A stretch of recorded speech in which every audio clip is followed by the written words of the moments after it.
Shalom, shalom bien-aimés, soyez bénis et que la grâce même du Seigneur Jésus demeure encore sur vous. Je bénis encore le nom du Seigneur pour cette opportunité qu'il me donne de partager ce moment avec vous.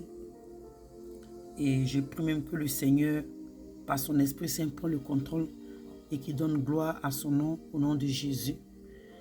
Et je viens en ce moment m'adresser spécialement à l'église, le corps du Christ au Gabon. Et je le dis parce que en tant que chrétien, en tant qu'église, quand le Seigneur établit l'église dans une nation, comme on peut le dire, c'est comme son ambassade. Et nous sommes comme des intermédiaires entre nous, entre la nation, entre Dieu et la nation. Nous sommes des ambassadeurs.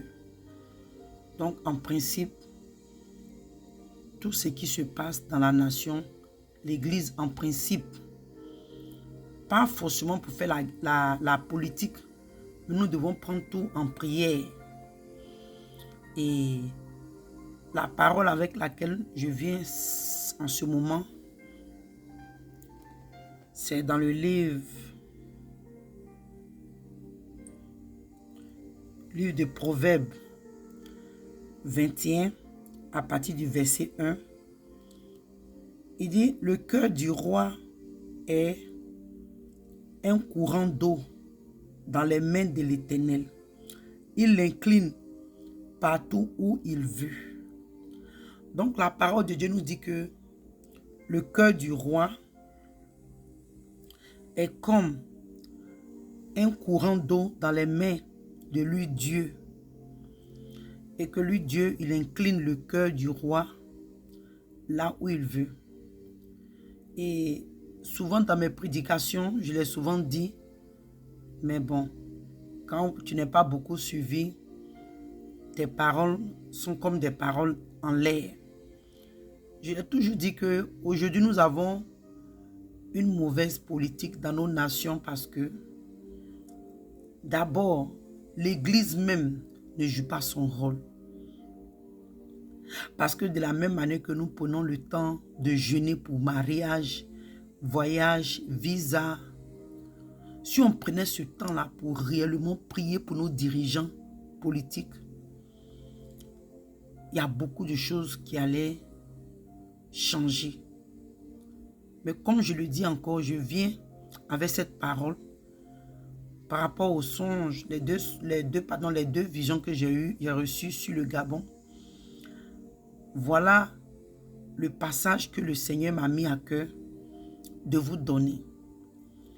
Priez sérieusement pour votre président. Priez sérieusement pour lui, afin que Dieu incline son cœur totalement à la volonté de Dieu pour votre nation. Parce que quand le Seigneur révèle les choses, arrivé au moment même tu n'avais plus envie de parler. Quand le Seigneur te révèle les choses, tu n'as plus envie de dire, tu n'as plus envie de parler parce que nous avons tendance à minimiser les révélations.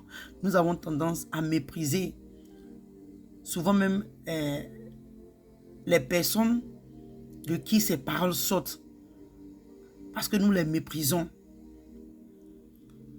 Nous les méprisons, surtout quand tu n'es pas suivi par des milliers de personnes. C'est vraiment difficile.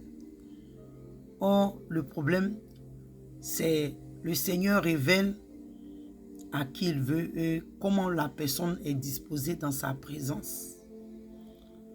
Donc, comme je le dis, par rapport aux deux visions que j'ai eues, votre président a vraiment besoin de vos prières.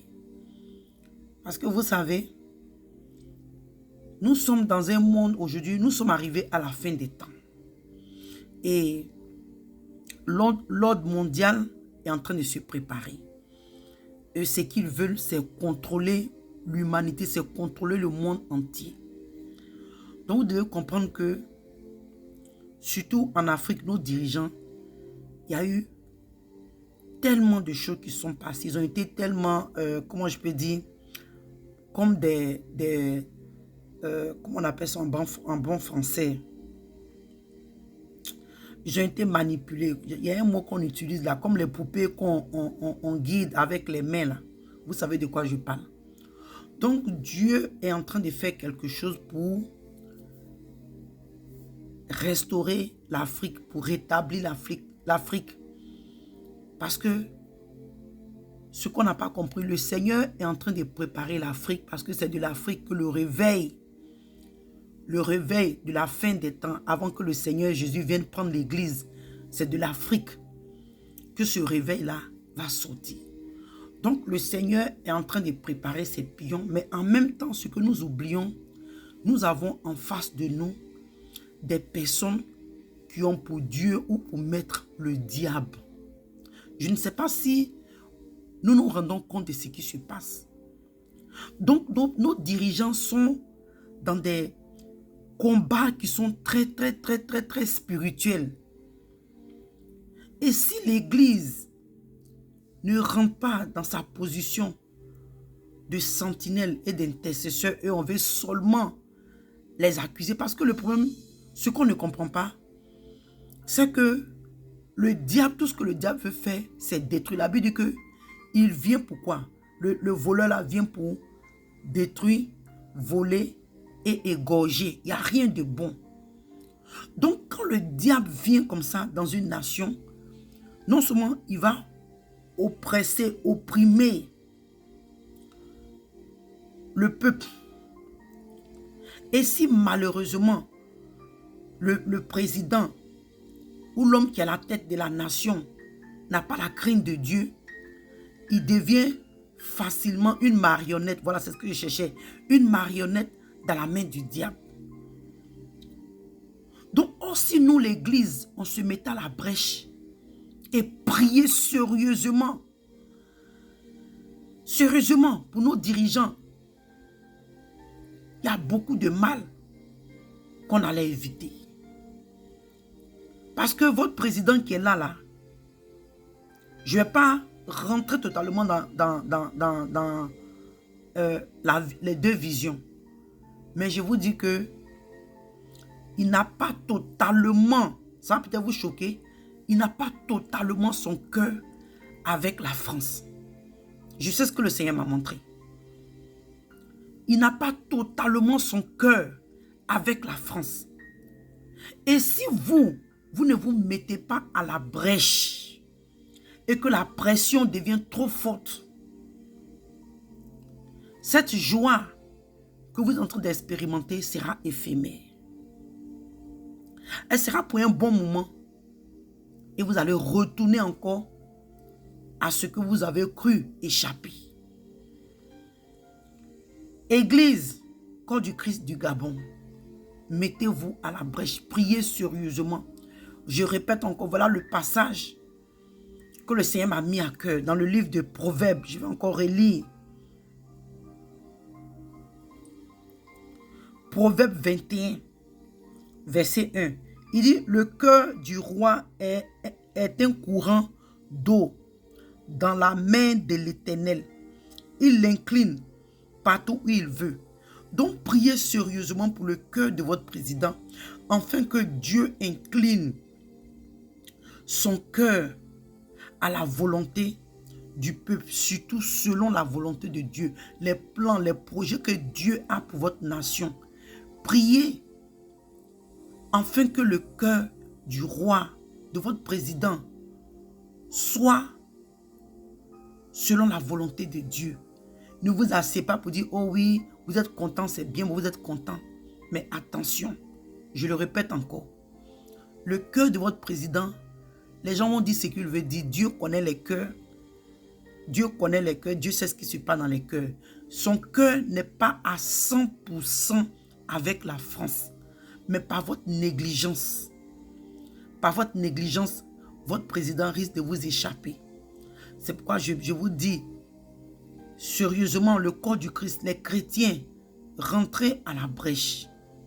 Mettez-vous à la brèche, les sentinelles, les intercesseurs, mettez-vous à la brèche et priez sérieusement afin que le cœur de votre président soit entre les mains de Dieu, que Dieu l'incline, je répète encore, à la volonté de Dieu pour votre nation. Je vais m'arrêter là, que le Seigneur vous bénisse. J'ai trop à dire. À ces derniers moments, il y a beaucoup de choses. Ici, dans la présence de Dieu, il y a beaucoup de choses que le Seigneur me révèle. C'est, comment je peux dire ça? Ça me rend beaucoup triste. Parce que l'homme est lent à comprendre. L'homme est devenu lent à comprendre. Et vraiment, c'est difficile. Les personnes par lesquelles Dieu même pouvait passer pour agir dans nos nations, nous-mêmes, nous sommes coupables à cause de nos péchés. Dieu veut agir, mais les sentinelles, les intercesseurs ne sont pas à leur place. Donc, bien-aimés, voilà le message que je voulais vous apporter. Le cœur de votre président n'est pas totalement avec la France.